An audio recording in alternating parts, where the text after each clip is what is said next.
¿Están de acuerdo que este encuentro es maravilloso? Do you agree that this conference is amazing? Well, Spanish, English or Hebrew? Portugués. ¿Cómo va vos? Quiero decirles que este momento en que ya estamos como casi cerca de Neilá, como que las puertas del cielo empiezan a cerrarse, tenemos un gran privilegio que es un encuentro con la doctora Weissman, que recién estuve charlando con ella y espero ustedes se impresionen como yo ya me impresioné. Ella va a hablar sobre Startup Nation y su impacto en la educación. Y yo quisiera hacer una introducción muy cortita, diciéndoles que nosotros como educadores siempre nos preguntamos cómo podemos hacer para conectar a Israel con nuestros estudiantes. Y nos quema esa pregunta. Probablemente quienes vivieron la creación del Estado de Israel conectaron a los chicos con que era un sueño milenario que se hacía realidad. ¿Cómo hacemos hoy que Israel es un país normal, si es que podemos decirlo, para conectar a nuestros chicos con Israel? Y creo que lo que la doctora Weissman... ¿Por qué siento que hablo solo, que me escuchan solo los de adelante? Parece que estoy en una clase. Pues. Sí. Sí, a ver el del fondo, si se calla. Bueno, y la doctora nos va a contar todo un aspecto de Israel que creo que nos va a ser muy útil para traducir eso a nuestros colegios. ¿Cómo está Israel hoy? Eso que nos hace sentir orgulloso de Israel. No es la división política, en eso también nosotros estamos tristes de lo que está pasando en Israel. No es los peligros de existencia amenazado por enemigos hostiles, que también hay que hablarlo, sino que es lo que la doctora nos va a traer sobre el impacto que está teniendo en la educación la cultura del startup. Nosotros somos un ecosistema. La educación no está aislada del resto y cuando eso ocurre estamos en problema porque no le hablamos al corazón de nuestros estudiantes. Hoy la doctora nos va a ayudar a que podamos conectarnos nosotros al corazón de la educación en Israel y poder traducir eso a nuestros colegios. Querida doctora, sorpréndanos. Vou tentar. A verdade é que estou falando espanhol. A verdade é que você botou a barra muito alta, mas eu espero pelo menos chegar um pouquinho a essa expectativa. Bom dia a todo mundo, um prazer estar aqui de novo. E compartilhar com vocês um pouquinho o que eu penso. Apesar de eu... vou fazer uma apresentação, se a Anabela permitir, vocês podem me parar e perguntar. Eu vou tentar dar uma visão geral, como o Sérgio comentou, sobre como Israel hoje em dia é um país bastante procurado pelo mundo inteiro por sua inovação tecnológica, pelo que nós chamamos de Startup Nation. É impressionante, eu viajo bastante para dar conferências e é surpreendente para mim, que já tenho muita idade e como você comentou, quando a gente era pequenininho, a gente lutava pelo sonho de Israel e hoje em dia é impressionante a imagem que tem Israel no mundo inteiro como um país inovador. E então o que eu vou falar hoje é sobre isso, como essa característica tão enorme de Israel afeta a educação.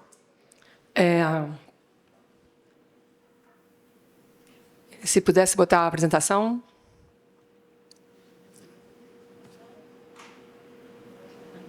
A apresentação.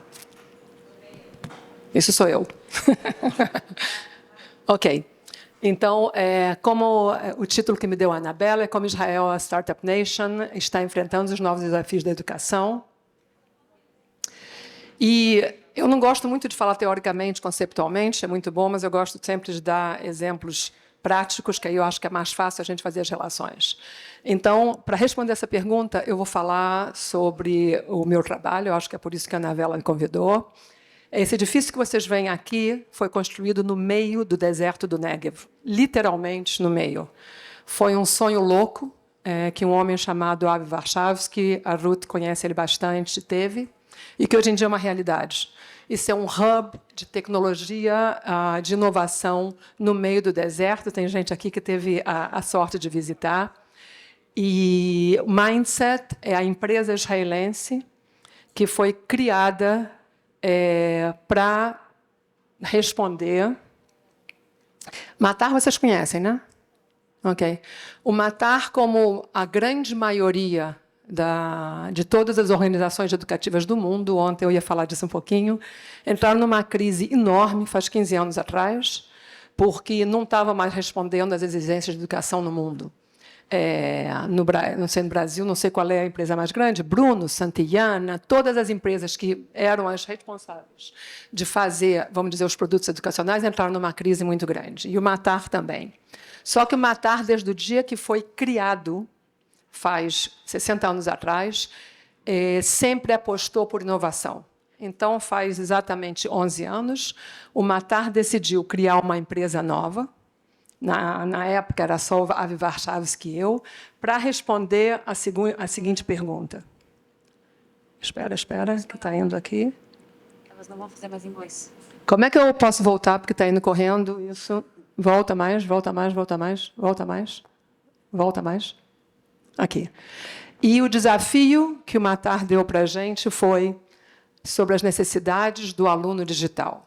É muito importante entender que aluno digital não é o aluno que está em frente o tempo todo de um screen, de uma tela. O aluno digital é qualquer ser humano que nasceu no que chamamos na era digital. Não importa se você está numa região remota da África, hoje em dia o mundo inteiro está impactado pela revolução digital. Não sei se vocês sabem, isso aqui, o maior disruptor do mundo, é uma presença em qualquer região mais remota do mundo. Então, o desafio que nos deram é quais são as necessidades novas dessa geração nascendo numa era com uma revolução digital, como a gente pode atender essas necessidades. E a ideia da gente foi, vamos olhar o que está acontecendo com as outras indústrias. Como todas as outras indústrias do mundo está se transformando rapidamente, e só a educação está lá atrás. E a maneira que as outras indústrias estão fazendo é trazendo a cultura do startup. Não os produtos, mas a cultura. O que a cultura do startup traz que está criando uma revolução tão grande na maneira que a gente aprende?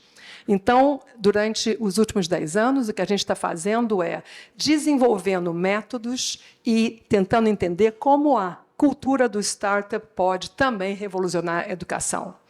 Então, o Mindset é uma empresa que traz empreendedores, alunos, educadores, pesquisadores, políticos, investidores, todos juntos. Não tem nenhuma atividade que a gente faz, nenhum projeto que não traz toda essa gente junta para permitir o desenvolvimento de early adopters. Eu vou falar rapidamente o que é early adopters depois, para desenvolver soluções de aprendizagem inovadoras. O que a gente acredita é que é uma perda de tempo, de recursos e de dinheiro dar cursos, ensinar professores, diretores, alunos, tecnologias específicas. O mundo vai numa velocidade muito rápida. Existem novidades todos os dias, não só tecnológicas. Então, o que nós todos temos, a gente quer ajudar o sistema educativo, é ajudando as pessoas, capacitando elas para ser o que a gente chama early adopters, exploradores de novas pedagogias, exploradores de novas tecnologias. Vão perder o medo e começar a explorar, a implementar e entender o que tem por aí novo e adaptar às necessidades individuais nossas, que também estão mudando todos os dias. Até Covid, a gente passava a vida tentando convencer as pessoas disso. E diziam, tudo bem, sim, mas é muito difícil, os professores estão cansados, o sistema educativo não tem tempo, os governos não têm dinheiro, não têm infraestrutura. O Covid, com todo o mal que trouxe uma oportunidade histórica única para os sistemas educativos do mundo, que é, de repente, o mundo parou, os coitados dos professores estavam, os soldados na frente de batalha, tendo que responder a coisas que eles não estavam preparados para aquilo, e o mundo inteiro, não importa se você é um limpador de rua ou presidente de um país, todo mundo viu seus filhos e seus netos na frente de um screen, sem saber o que fazer. Não sabia o que fazer, nem o sistema, nem eles. Então, isso provocou uma oportunidade histórica única, onde a gente viu, de repente, dinheiro que nunca foi para a inovação tecnológica aparecer. Para ter uma ideia, eu não sei se vocês sabem o que são unicorns. Unicorn é um término de startup que fala de uma empresa que supera ao valor, quer dizer, é valorizado em mais de $1 bilhão. Durante o começo do século, até 2019, tinham 3 unicórnios no mundo inteiro para a educação. 3. Em 2 anos, apareceram mais 27. Só em 2 anos. De repente, um ministro de educação, do Japão, viu seu filho aí sem saber o que fazer. E o professor tampouco, e disse, uau, de repente a gente tem que botar dinheiro aqui, ou recursos, ou ajudar essa gente a desenvolver o que as novas gerações precisam. O mindset, como eu falei, não é por acaso que Israel está onde está. Israel Matar já pensou isso faz 11 anos atrás. O mindset foi criado faz 11 anos atrás e foi o primeiro do mundo a dizer: vamos tentar pensar como o mundo do startup pode entrar na educação. Um mês depois de Israel, apareceu um outro nos Estados Unidos, Imagine K-12, que, na realidade, desapareceu 3 anos depois. E, hoje em dia, tem dezenas de aceleradoras como Mindset, empresas como Mindset no mundo inteiro. E a gente tem muito orgulho de dizer que nós fazemos parceria com todos para poder juntos aprender e crescer. O que quer dizer EdTech? Eu não uso o termo educação tecnológica. Educação tecnológica existe desde que existe lápis e papel. Educação tecnológica é o que, por exemplo, quando veio a Revolução Digital, pegou um livro e botou dentro do computador. E não mudou o sistema pedagógico. Quer dizer, não serviu para nada. Porque quando você usa um produto educativo no sistema digital sem mudar a pedagogia utilizada, você simplesmente está criando um produto que não vai ser relevante. Então, EdTech é você usar produtos tecnológicos com a cultura do startup, usando novas tecnologias, entendendo as necessidades digitais e o potencial do mundo digital, fazendo inovação e, mais do que tudo, aprendendo, não escolarizando. O mundo hoje em dia é conectado, o mundo de hoje em dia é acessível, a gente tem que mudar o conceito de escola para a aprendizagem. Não é que a escola é fundamental. Quando a gente fala aprendendo não escolarizando, a escola tem que deixar suas paredes mais permeáveis para deixar entrar e sair o mundo, assim como os alunos fazem quando saem da escola e têm esse telefone na mão deles. Então, o EdTech nos permite a transformação da educação rumo à era digital, nos permite a sustentabilidade de recursos atualmente alocados para inovação tecnológica. No começo da Revolução Digital, a gente viu muitos países, Brasil inclusive, Uruguai, muitos países comprando computadores, comprando iPads. A gente está na era digital, vamos comprar iPad para as crianças todas. E nunca foram utilizados. Computador para todo mundo, e nunca foram utilizados. Não. A gente tem que pensar qual é a tecnologia relevante e criar soluções digitais adequadas àquilo. Então, é o que faz o movimento EdTech. Traz a tão esperada inovação para atender as necessidades reais da geração atual e, como eu falei antes, entender que todos, professores, alunos, pais, comunidade, somos todos early adopters de novas tecnologias. Agora, Mindset não apareceu em Israel por acaso. Eu não acredito em nada. Eu imigrei para Israel faz 11 anos, é o 5º país, e agora espero que para sempre eu fico lá. E para mim, todos os dias, eu estava hoje tomando café com a Ruth e falando com ela. Para mim é uma alegria todos os dias estar lá, uma honra. Para mim, Israel é uma descoberta diária, e eu não acho por acaso que o mindset apareceu em Israel. Isso aqui saiu, eu mostrei para vocês que saiu faz uns dias atrás. É uma grande característica de Israel.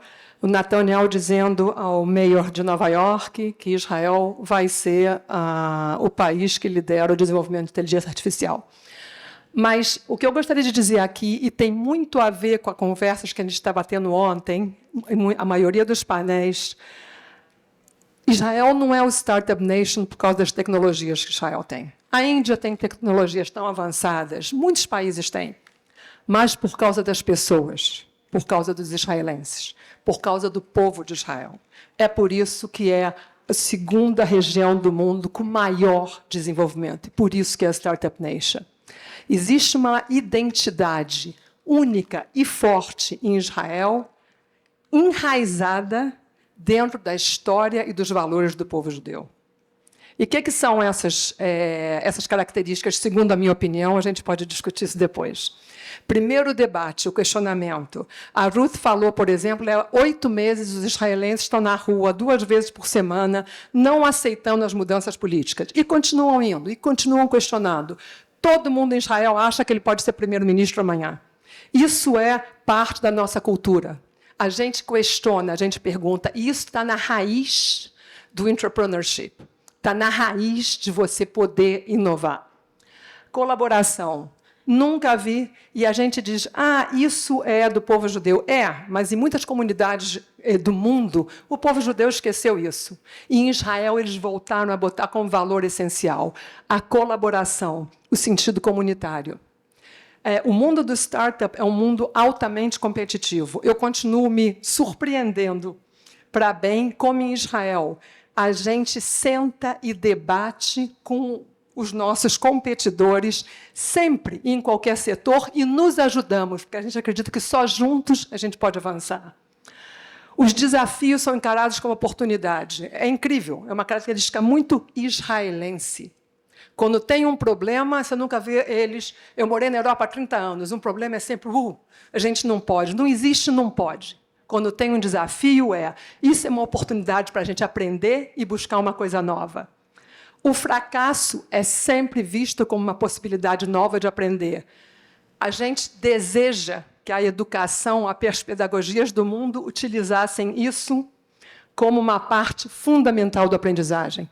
Em vez de castigar um fracasso, aprender fracassar, aprender, para ver como a gente pode seguir adiante. E é uma coisa que a educação continua castigando o fracasso. Falta de recursos. É um país pequeno, jovem. O Exército, por exemplo, ensina muitos israelenses. Muitas vezes, israelenses são postos em situações sem recursos e eles têm que criar para ver como resolve os problemas. A prática exploratória, muito típica do israelense. Uma cultura baseada em skills, em competências. O israelense está sempre desenvolvendo novas skills. Isso aqui é uma frase que hoje em dia se usa nas universidades para explicar as características do startup. E dão como exemplo Israel. A cultura empreendedora, dando fundamental importância ao capital humano. Como eu falei, Israel não é o startup nation por causa das tecnologias, mas por causa do capital humano. Isso o israelense entende profundamente. É um país muito pequeno. Uma coisa curiosa em Israel também é que, sei lá, você lê um artigo sobre alguém, o israelense está imediatamente escrevendo um e-mail para a pessoa, pegando o telefone e ligando. As fronteiras são, para eles, abertas. A gente é pequenininho, mas a gente pode falar com o mundo inteiro. Existe uma flexibilidade. Ontem, na mesa redonda, as pessoas estavam perguntando isso. Eu acho que todos vocês sabem, no Israel, o sistema é todo público. Praticamente não existe sistema privado de educação. E existe, vamos dizer, uma determinação curricular pelo governo do que tem que ser ensinado.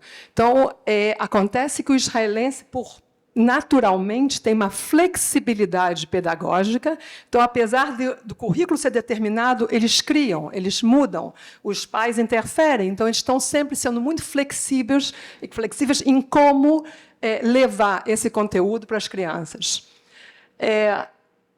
O Startup Boom está refletido em toda a sociedade. Você vê isso nos colégios, no middle school, high school. Eles realmente tentam enriquecer esse caráter israelense através de metodologias específicas de empreendimento. Não sei se vocês sabem, mas todos o que é chamado dos giants of tecnologia, Google, IBM, Facebook, Meta, todos eles têm R&Ds em Israel. Nem sempre isso sai na mídia, mas existe. Existe mais de 530 R&Ds das grandes companhias de tecnologias no mundo, de 35 países. Isso, para a gente, é uma sorte. O Mindset, por exemplo, está sempre sentando com eles para ver o que está saindo novo. Uma experiência incomparável no desenvolvimento de tecnologia, de what we call high-tech. Inteligência artificial, líder mundial em alta tecnologia. Depois do Silicon Valley, é a segunda região no mundo. O que vocês pensam num país pequenininho, com 70 anos, é muito impressionante. E isso é único de Israel. Não sei se vocês sabem também. Em Israel existe uma organização do governo que apoia economicamente o desenvolvimento de novas tecnologias e dos startups. É o único país do mundo que tem isso. Ok, esse é um exemplo. Esse é o professor Yoav Shoham, só para mostrar realmente a potência do startup israelense. Yoav Shoham é considerado hoje em dia um dos maiores expertos em inteligência artificial. E ele, de alguma maneira, não está só na academia, ele é um grande professor em Stanford. Ele resolveu criar um startup que se chama AI 21 Labs, famoso no mundo inteiro, exatamente adequado à educação. Quem vier para o Israel Tech Week em outubro, ele vai estar falando lá para a gente. Agora, eu vou rapidamente falar um pouco de... Isso tudo é muito bonito, mas como a gente traz isso para a educação? O que faz o Mindset? Como eu falei, aquele edifício que eu mostrei antes está aqui a 2 minutos disso aqui. Isso aqui, vamos dizer, é o pátio atrás do nosso edifício, é o deserto do Negev. Uma das coisas muito importantes para a gente e para o Matar, que vocês conhecem, é não fazer desenvolvimentos de educação em capitais. É muito fácil. É muito fácil eu entrar num colégio de Tel Aviv, num bairro de que todo mundo vive bem, e fazer um desenvolvimento tecnológico com uma pedagogia muito avançada. O desafio é fazer na periferia, em lugares com poucos recursos, e, se funcionar lá, a gente acredita que vai funcionar no mundo inteiro. Então, essa é uma das características do Mindset. Tudo a gente desenvolve em zonas, primeiro, de menor recurso socioeconômico, validamos o que a gente está fazendo lá e depois a gente scale up para outras zonas do país. Tudo que a gente faz é baseado em inovação. Tem muita gente aí optimizando sistemas educativos, a gente não entra aí, a gente quer só pesquisar e desenvolver soluções que a gente acha que são importantes para as novas gerações, que têm uma linguagem diferente, uma maneira de entender o mundo diferente. Então, são para eles que a gente está dedicando o nosso tempo. Sir Michael Barber é um dos educadores mais famosos do mundo, não sei se vocês conhecem, é da Inglaterra. Ele veio visitar a gente estava falando sobre o nosso trabalho, e ele escreveu um paper, um scientific paper, um artigo científico, que a gente ficou muito orgulhoso, que ele chamou The Systemic Innovation. E ele, de alguma maneira, escreveu o nosso modelo de trabalho, que a gente não tinha feito isso até hoje, e explicando como Israel, nós, nesse caso, Mindset, traz a inovação para o sistema de educação público. E ele explicou que a gente desenvolve os startups. O desenvolvimento dos startups é sempre feito num diálogo constante no sistema público. Então, quando a gente está desenvolvendo o que a gente faz, toda a conversa, os testes, é sempre com professores e alunos reais. Como a gente fez isso? Trabalhando diretamente nos colégios, com alunos reais. e uma coisa, vamos dizer, a gente prova que é válida, que vai ter sucesso, o governo rapidamente adapta, porque foi validada no sistema público, e aí, novamente, a gente continua trabalhando e inovando novamente. Vocês conhecem CodeMonkey? CodeMonkey, eu trouxe CodeMonkey porque é um exemplo muito bom para explicar a Systemic Innovation que a gente faz. 2 programadores foram aceitados no Mindset, no nosso acelerador, e disseram, o mundo, isso faz 8 anos, eles nos mostraram números e disseram, o mundo, no futuro, vai precisar programadores e é muito chato. Ninguém tem paciência de ir a uma universidade estudar computador, matemática. É chato. Então, a gente gostaria de desenvolver métodos para a primária, é primária, né, que se chama aqui? Para as pessoas... Ensino fundamental. Ensino fundamental, para que as crianças comecem a ver o thrill, como é legal, na realidade, programar. O que programar é? Então, eles desenvolveram com a gente um programa chamado CodeMonkey.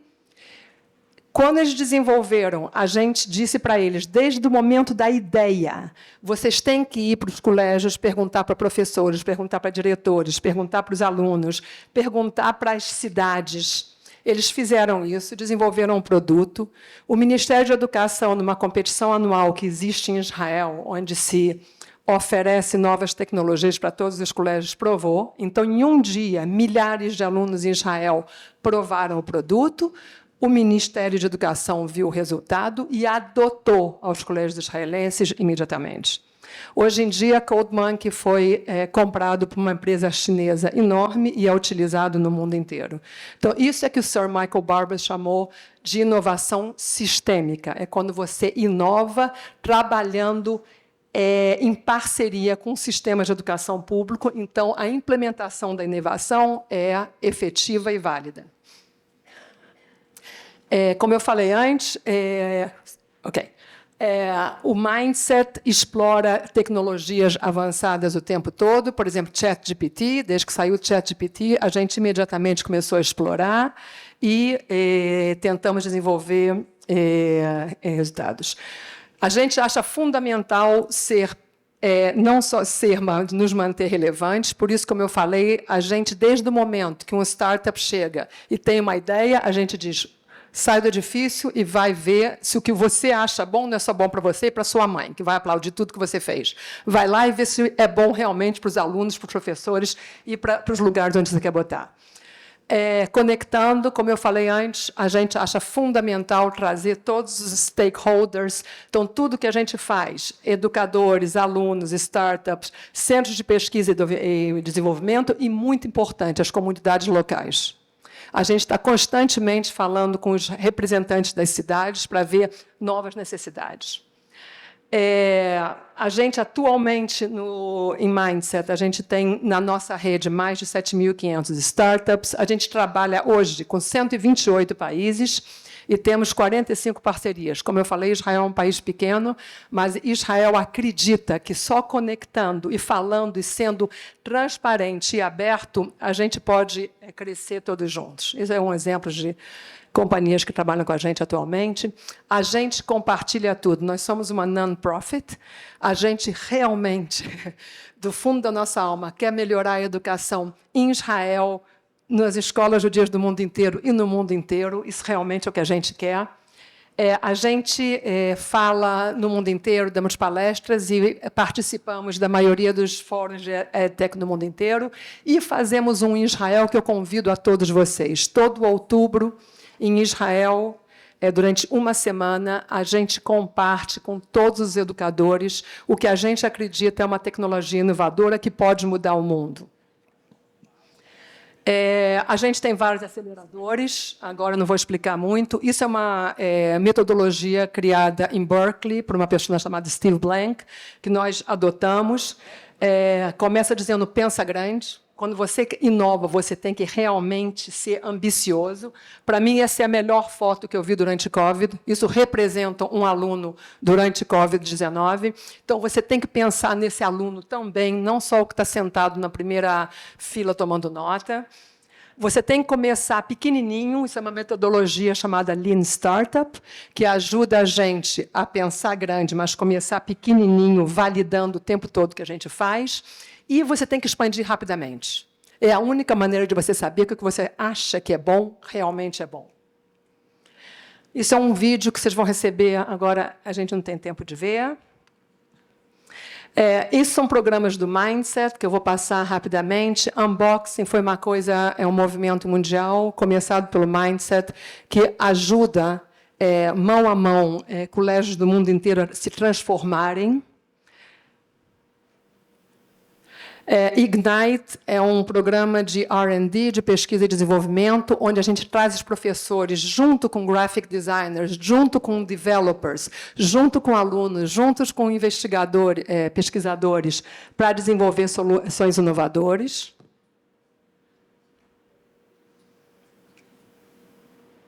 Não está funcionando. Você pode me ajudar? Ok. Mindset X, como eu falei, Israel tem uma grande sorte de ter todas essas grandes empresas de tecnologia do mundo lá. Então, a gente se senta com eles durante o ano inteiro, a gente escolhe desafios específicos e, durante 6 meses, a gente desenvolve uma solução. A gente fez isso com a Microsoft, fizemos isso com o Weizmann Institute. Pletora é um produto que eu recomendo muito. Professor David Harel é provavelmente um dos maiores pesquisadores do mundo em AI, trabalha no Weizmann Institute. Um dia, sentado com a gente, nos disse, já faz uns 6 anos, o mundo da inteligência artificial vai dominar o mundo e a gente não está preparando nossos alunos para poder manejar isso como eles deveriam. Então, junto com a equipe do professor David Harel, a gente desenvolveu um jogo onde as crianças começam a entender o que a gente chama de computational thinking, o pensamento da computação, para eles estarem preparados para o mundo da inteligência artificial. Tá, eu já estou acabando.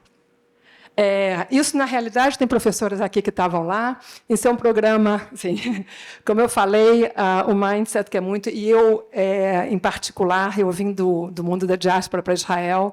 Então, eu acho que tudo isso que Israel tem que ser compartido com as escolas judias do mundo inteiro e fortalecer a identidade judia no mundo inteiro. Então, a gente criou um programa, um método chamado TEAM, que vários países do mundo nos pedem para ajudar. Então, isso a gente, junto com a United, estamos ofertando para colégios, para educadores de colégios judios do mundo inteiro. Hoje a gente ajuda os professores a se tornar early adopters. Como eu falei, tem gente aqui que está fazendo parte desses programas. A gente espera poder fazer com muitos mais. Isso é um exemplo de algumas companhias que atualmente a gente ajudou a desenvolver. Isso, acho que tem Gaze Awards, Mindset, como eu falei, Israel é um país que conecta, criou um movimento no mundo inteiro de aceleradoras que se ajudam do Japão, no Brasil, nos Estados Unidos, a gente se ajuda um ao outro a aprender um com o outro e nos fortalecer juntos.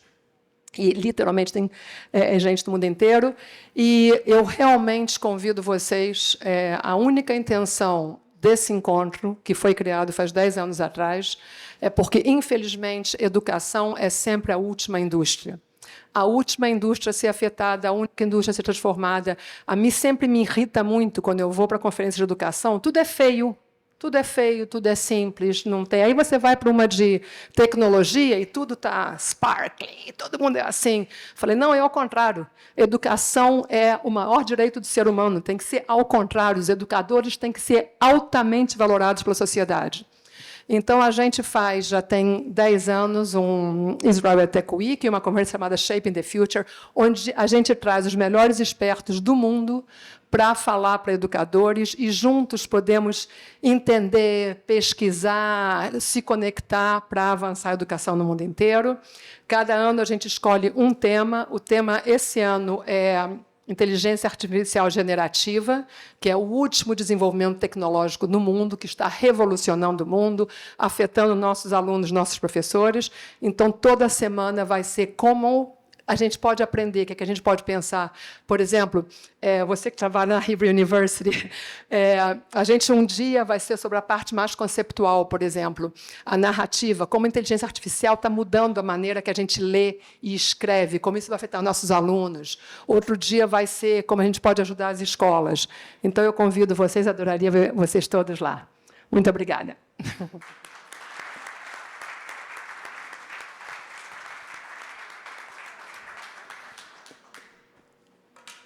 Gracias por hacer tan fácil mi rol de moderador. Terminaste sola. Gracias. Y gracias por ser tan inspirador lo que nos presentaste. Nosotros que estamos en el frente de combate de transmitir el mensaje de Israel, escucharte es realmente muy inspirador y nos transmites un mensaje muy lindo.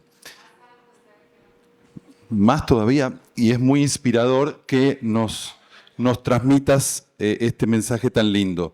Quiero pedirle a nuestros dos colegas que hagan un feedback.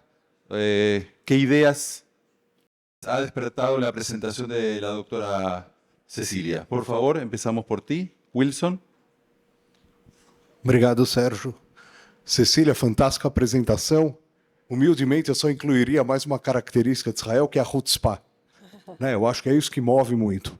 Agora, quando você mencionou toda essa influência tecnológica que vem na educação hoje em dia, eu fiquei muito curioso para entender o que acontece com a juventude até o Exército. Porque eu entendo que o Exército é um divisor de águas lá. Ele transforma a sociedade e permite que o aluno ingressando na universidade mais velho, mais maduro, ele tem uma produtividade maior, um aprendizado maior. Mas buscando os alunos que vêm até 17 anos, como que essa tecnologia toda vai alterar a sociedade?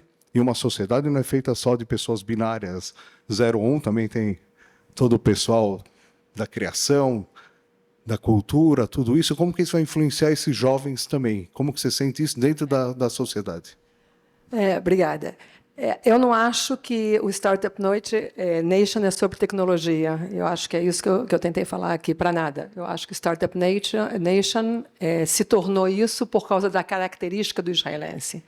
Eu acho que a tecnologia é simplesmente o mundo que a gente está vivendo.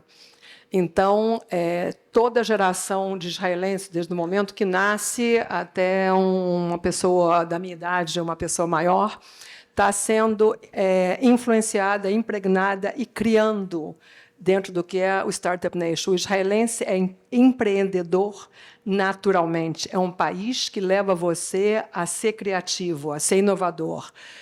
O Exército, eu não acho que é um corte. O Exército é parte da educação do israelense, é uma parte integral da educação do jovem israelense. Tá? A gente pode discutir os prós e contras, mas está, de alguma maneira, naturalmente incluída. Ontem, numa mesa, já não me lembro qual, a gente estava falando sobre isso, né, do primary school, não sei como é que se chama, e middle e high school. Como o high school israelense, o começo da adolescência do israelense está altamente impregnado pelo futuro que ele vai ter do Exército daqui a alguns anos, inclusive muito mais do que a vida acadêmica, coisa que, para nós que não nascemos em Israel, nos surpreende.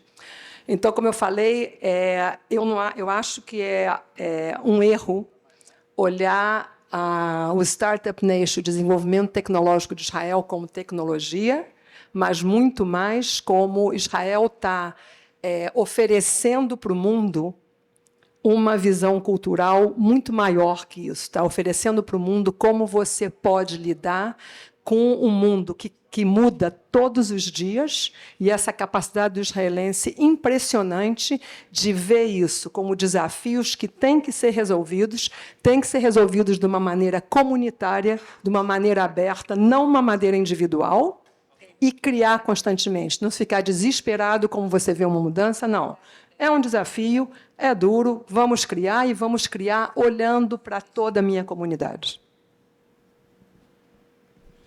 Gracias, doctora, y gracias también por tu pregunta.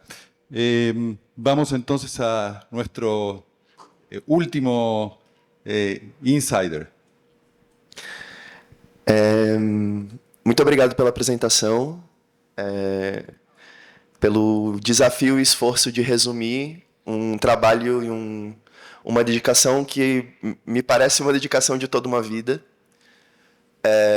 O que eu queria trazer como questão são 2 pontos. Acho que fica muito forte no que tu trazes para a gente o sentido de que a mudança ela reside, por um lado, na aceleração do tempo, do trabalho que a gente tem para fazer no mundo. Então, quando você pensa no desenvolvimento de uma tecnologia, você não está pensando daqui a 50 anos como você vai implementar, você está pensando amanhã, né? Se tudo der certo, ontem, né? E como fica, nesse sentido, os desafios com o conservadorismo, especialmente do espaço da educação, porque lidar com crianças e afetar o futuro, né, toca muito fundo no coração de muita gente. Então, como no contexto de Israel, ou no diálogo com sociedades talvez um pouco mais cristalizadas, esse desafio se apresenta. E a outra questão é algo que aqui nessa revista aparece em alguns dos textos, eu dei só uma olhadinha, não consegui ler muito profundamente, mas é o tema afetivo identitário. Como o espaço ou a produção e essa relação do tempo tecnológico e da vida digital transforma o nosso conceito de construção identitária. E se você vê essa mudança e como o mindset tem pensado essa questão para o nosso campo do judaico, o digital vai ser a nossa nova revolução judaica? A identidade judaica ela muda fundamentalmente a partir do momento do contexto digital? Essas questões. Muito obrigado. Muito obrigado pelas perguntas. Realmente muito obrigado, porque eu acho que você tocou os 2 pontos que eu tenho mais perguntas que respostas. Então, a primeira coisa eu não sei, mas eu posso compartilhar com você o que eu penso. A primeira pergunta, por exemplo, é uma coisa que me preocupa muitíssimo. A aceleração que a gente vive afeta principalmente o jovem, que já nasceu nessa aceleração de uma maneira profunda. Eu acho que esse aqui é o maior disruptor. Desculpa, não sei falar disruptor em português. É o maior disruptor das nossas vidas. E me preocupa muito. Quer dizer, eu sou uma pessoa velha e olho para isso. Então, sem dúvida nenhuma, é uma questão muito séria que a gente tem que pensar o tempo todo. O que a gente faz com essa aceleração? Quando é o momento da gente parar e respirar e olhar, como você dizia, para outras partes do mundo que estão mais sólidas, que são mais tranquilas, o que a gente pode aprender? E eu acho que a gente tem que ajudar os jovens a ver esse lado do mundo, porque eles não têm tempo. Isso aqui não deixa eles terem tempo para ver nada mais, nem as pessoas que eles mais amam do lado deles. Então, a primeira resposta é não sei, mas agradeço muito pela tua pergunta, porque eu acho que, como educadores, mais do que outras coisas, a gente tem que levar isso muito a sério, porque esse disruptor está afetando profundamente a tua segunda pergunta. Eu acho que esse disruptor está afetando principalmente a identidade dessa juventude, e profundamente. A questão, para mim, mais séria e de maior desafio hoje em dia no mundo é uma falta total de capacidade de desenvolver identidade com raízes, por causa de que tudo é possível, tudo é relativo, nada é sólido. E eu acho que onde nos vai chegar isso? Hoje eu estava falando com a Ruth Calderon e a gente falou um pouco da religião, o papel que tem a religião, isso, a cultura, as tradições. E aí eu te dou a minha versão individual, minha, com os meus netos, com os meus filhos. Eu falo para eles, eu posso estar errada, mas eu vou sempre dizer para vocês se eu sou Flamengo ou se eu sou Fluminense, porque hoje em dia não pode. Você não pode dizer gender, você não pode dizer se você é homem, se você é mulher. Eu digo, não. Eu sou Flamengo.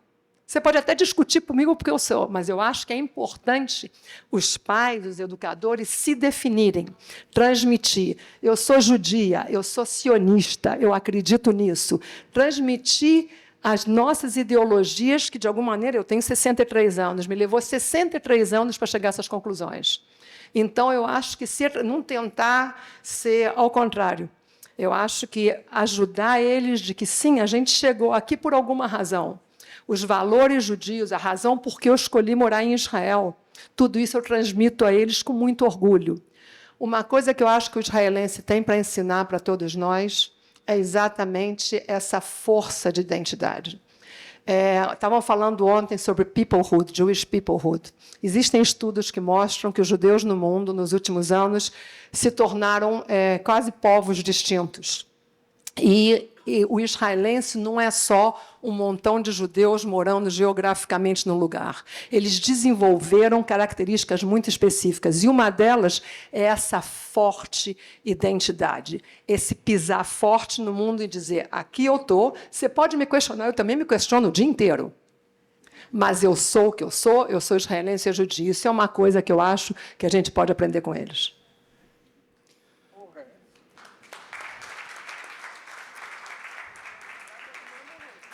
La mencionaste a Ruth Calderón en tu presentación 2 o 3 veces. Oh, mas cadê ela? Ela é fantástica. Sí. Y permíteme hacer el link entre la presentación de Ruth ayer y tu presentación. Ella nos mostró una página del Talmud con un midrash muy bonito en el que Moshe se sentaba en la 8ª fila del Beit Midrash de Rabbi Akiva en el siglo I. Y escuchaba que lo nombraban discutiendo una halajá. Y entonces yo creo que Moshe entendió que tuvo un sentido, a pesar que Dios se enojó con él, como nos contaba. Yo creo que Moshe está por llegar a Mindset y sentarse y mirar lo que hacen ustedes, y van a escuchar que la doctora Weissman va a decir, yo soy judía del monte Sinaí, de acá a unos kilómetros, y sigo con la Torá de Moshe. Com muito orgulho.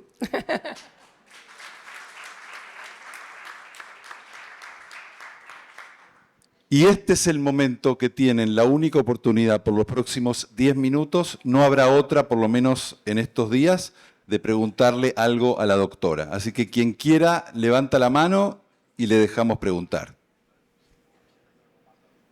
No pierdan oportunidades. Bien, acá tenemos.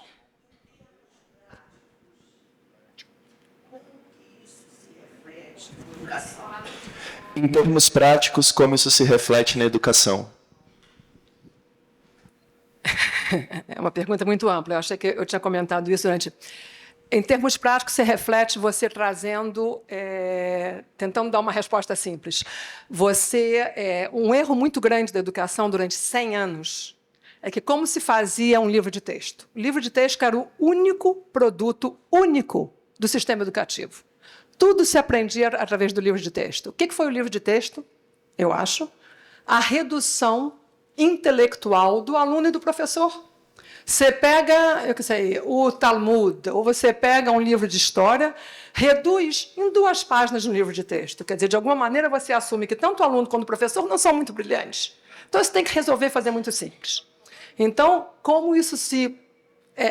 eu acho que trazendo o aluno, o professor, a sociedade, dentro de tudo aquilo que você vai trazer para o colégio. Do momento que você está desenvolvendo, por exemplo, Pletora, esse produto que eu te falei, o desenvolvimento de tudo que a gente faz, tudo, não estou exagerando, não. A gente traz o aluno, o professor, o mayor da cidade, para nos pensar junto com a gente. Então, antes de você implementar e determinar o que é bom para o outro, traz ele para dentro da conversa. Por quê? O mundo digital faz isso todos os dias.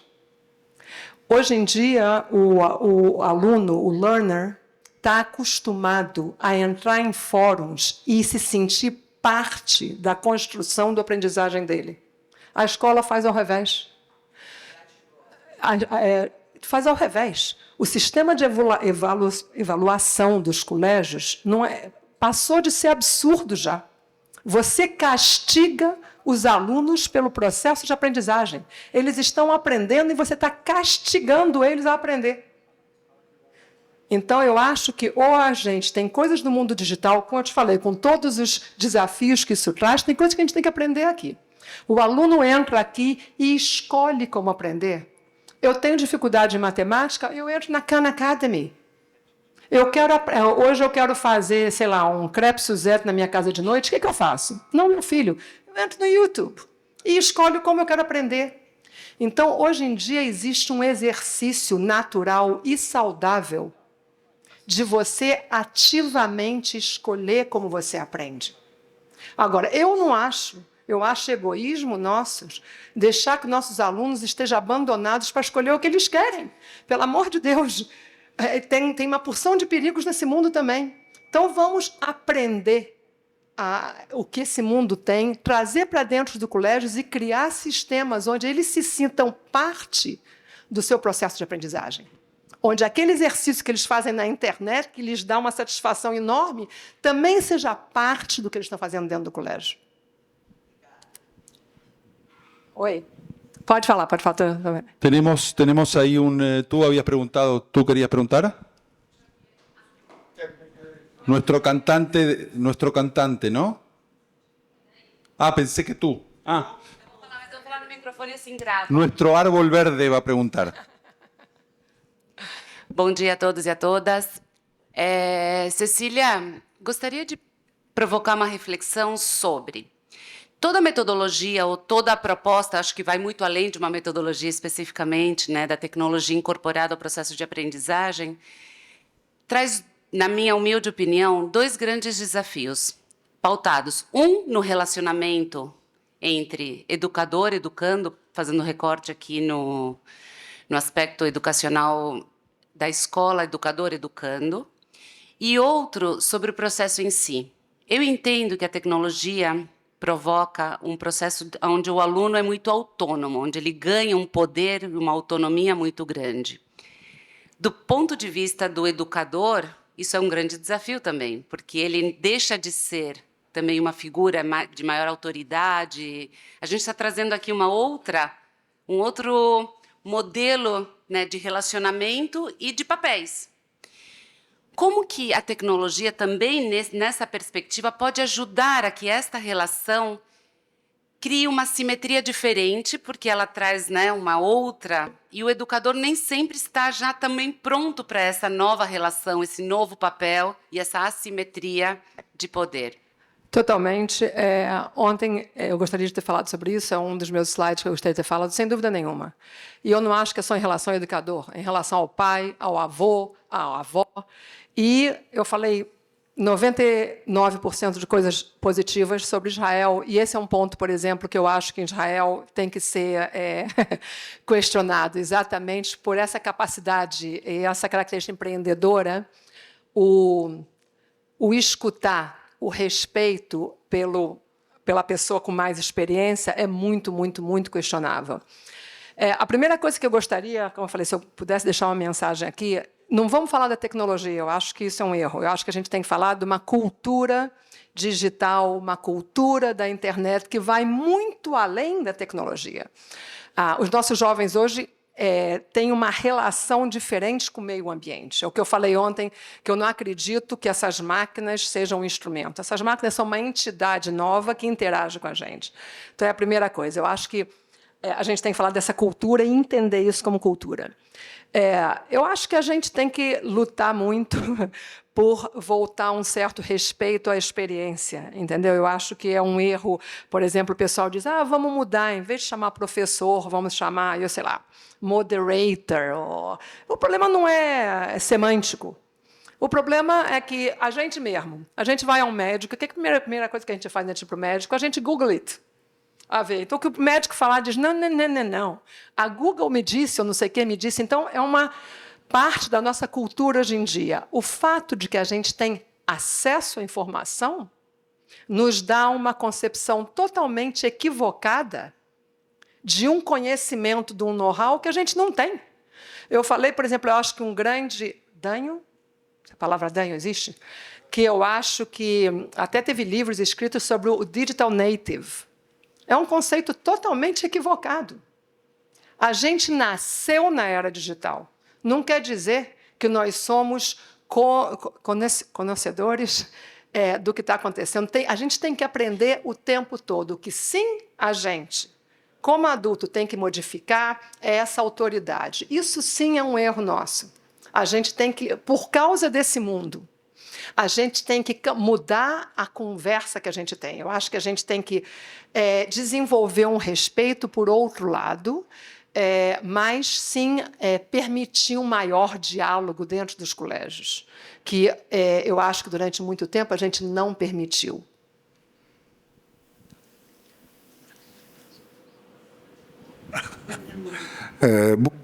Boker Tov, bom dia a Perdón, todos. esta es la última pregunta, the last one. Obrigado pela honra. And you are, but you have to ask it singing. Obrigado, Cecília, Ruth e todos os conferencistas. Eu acho que o nível das interações tem sido bastante alto, muito elevado. A gente vai levar muita coisa para nossas instituições. A pergunta é simples, né? Tem toda a parte tecnológica, mas também tem toda a parte política, que é o mais difícil na implementação na nossa educação, né? Tem muita mistura de voluntário com profissionais. Isso, em vez de facilitar a tarefa, muitas vezes nos prejudica, né? Porque o voluntário não está muito consciente do seu trabalho, que é basicamente uma questão política, uma questão, e não uma questão realmente de operacional, que não deixam os profissionais fazerem à medida disso. Como a gente podia tornar acessível essa tecnologia no Brasil? Porque eu acho que é interesse de todo mundo. A gente está claro que por aí vai. Só que tem uma barreira enorme em frente a isso e estamos anos. Inclusive, não sei se você sabe, o governo nacional instituiu agora toda a ferramenta de trabalho digital, né? Livros digitais. E aí uma grande discussão no Brasil. São Paulo quer sair disso e tem um secretário nosso envolvido. Bom, a política interrompe muito isso. Como poderia essa tecnologia ser acessível no mais breve tempo possível? Eu acho que você comentou alguns temas que eu acho muito importantes. Uma é a questão da falta de profissionalidade, o amadorismo. Desculpe se eu falo palavras que não existem. Amadorismo vamos dizer, o outro lado do boom do startup é exatamente o que você comentou. Todo mundo acha que eu posso desenvolver uma solução e oferecer a todo mundo. E existe agora um movimento que se chama evidence-based, enorme no mundo inteiro, exigindo que qualquer solução seja validada, investigada, aprovada. Isso é uma coisa muito séria do momento que a gente traz qualquer coisa para o nosso sistema educativo. Então, é uma coisa acontecendo no mundo inteiro. Durante o boom do startup, qualquer engenheiro, developer, decidiu que ia criar um produto educacional e que ia ser bom. Quem é ele para dizer para pedagogos, professores e para os alunos o que é bom? Então, sem dúvida, a tua pergunta é uma coisa séria, é uma coisa que tem que ser vista. Ontem eu comentei também rapidamente. Vocês, a gente, educadores, a gente tem que, de alguma maneira, não se sentir vítimas do que está acontecendo. A gente tem que tomar responsabilidade sobre o que a gente traz para a nossa classe de aula. E saber que nem tudo foi validado, nem tudo tem uma validez para estar dentro da nossa classe de aula. Então, eu acho que essa é a minha resposta. E as políticas digitais, sim, tem o próprio ChatGPT.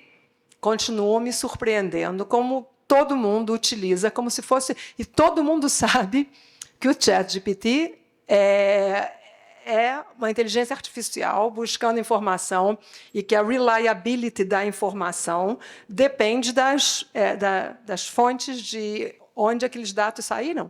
E o pessoal usa como se fosse a verdade absoluta. Então, eu acho que a gente tem que pesquisar mais, entender mais e tomar mais responsabilidade sobre o que a gente traz para a nossa classe de aula. Queremos agradecerle mucho a la doctora, a Marcos y a Wilson y, por supuesto, a ustedes.